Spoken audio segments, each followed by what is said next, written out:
John Doull here for World Alternative Media. And Hillary Clinton is still complaining about her 2016 election loss, blaming everyone but herself. Speaking at the annual Code conference in Rancho Palo Verde, California, Clinton said, "Look, I take responsibility for every decision I made, but that's not why I lost."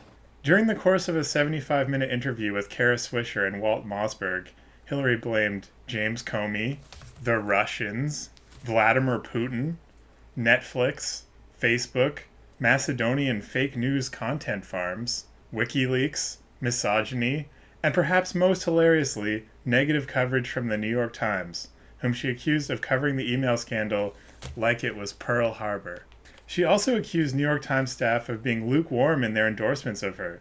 Apparently it's the duty of the press to wholeheartedly endorse Hillary. She called the investigation into her illegal private email server the biggest nothing burger of all time, and suggested that double standards were in place which led to her being persecuted on the server issue because she's a woman. And at some point, it sort of bleeds over into misogyny. And let's just be honest, people who have a set of expectations about who should be president and what a president looks like, they're going to be much more skeptical and critical of somebody who doesn't look like and talk like and sound like everybody else who's been president. Of course, men have gone to prison for decades for mishandling just one classified document, rather than tens of thousands of them as she did. But apparently Hillary is the victim of sexism. Clinton deflected a question from Walt Mossberg on the poor optics of her paid speeches to Goldman Sachs by saying that it was only natural for her as a New York politician to be giving paid speeches to top Wall Street firms. She claimed she had been unfairly singled out for her speeches because she's a woman. "Men got paid for the speeches they made. I got paid for the speeches I made," said Clinton. "And it was used, and I thought it was unfairly used," she continued.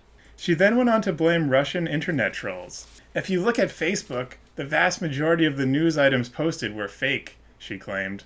"They were connected to, as we now know, 1,000 Russian agents who were involved in delivering these messages." And Hillary went on, claiming she'd been vindicated for her 1998 comments about a vast right-wing conspiracy, and claiming that she's the target of forces in the United States who are conducting, quote, rearguard actions against the civil rights movement, the women's rights movement, and perhaps most gallingly of all, the anti-war movement. A pretty bold assertion from a war criminal who was directly responsible for mass genocide in Libya, Syria, and Iraq during her tenure as Secretary of State, and a woman who took about 20% of her campaign donations from the Saudi regime, one of the most brutally abusive governments towards women in history.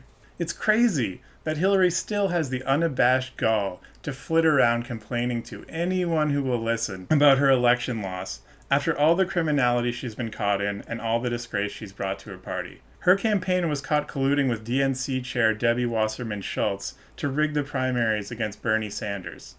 After being forced to resign in disgrace and booed off the stage at a DNC event, Wasserman Schultz immediately joined the Clinton campaign.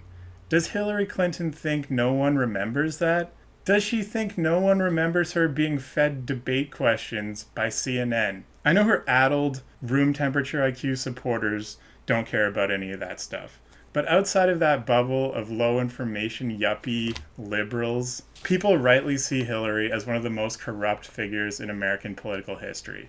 You'd think Hillary would want to put the election cycle and all the criminal behavior she was caught engaging in during it behind her. But as has been demonstrated time and time again, Hillary's hubris knows no bounds. There's no excuse she won't make for herself, no matter how absurd. I laughed out loud when I heard her accuse the New York Times of turning people against her. It would be hard to find a bigger cheerleader for her campaign, with the exception of perhaps the Washington Post.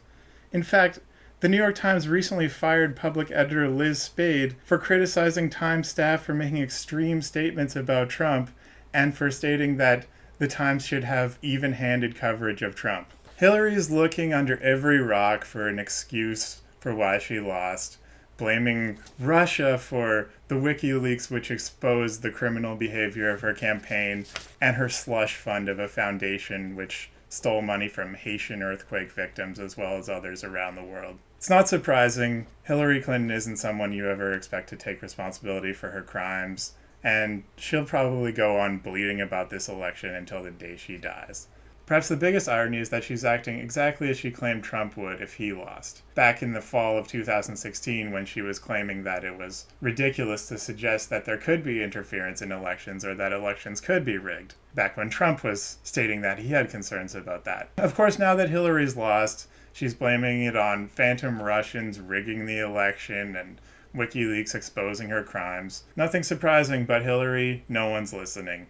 People are done with you. People in your own party are completely sick of you. No one wants anything to do with you anymore.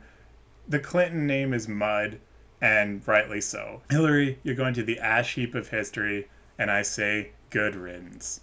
This is John Doull from World Alternative Media. Find the truth, be the change. Do you like what you see here at World Alternative Media? Well, make sure to check the links below. GoFundMe, Patreon. We can't do it without you. Any donation is very much appreciated, especially as we are so vastly demonetized and censored by YouTube. Also, check our address for Bitcoin in the description and the comments, as well as on the screen for you to scan if you please.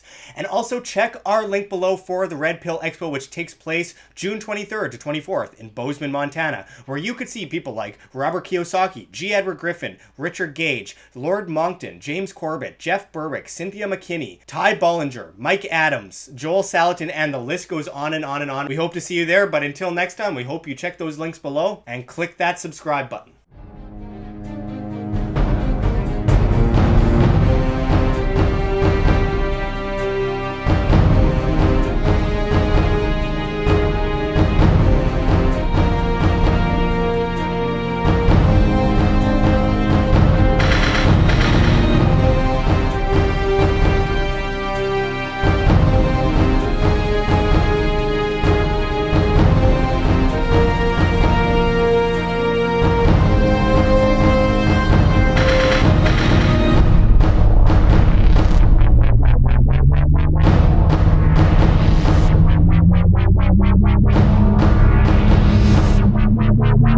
Thank you.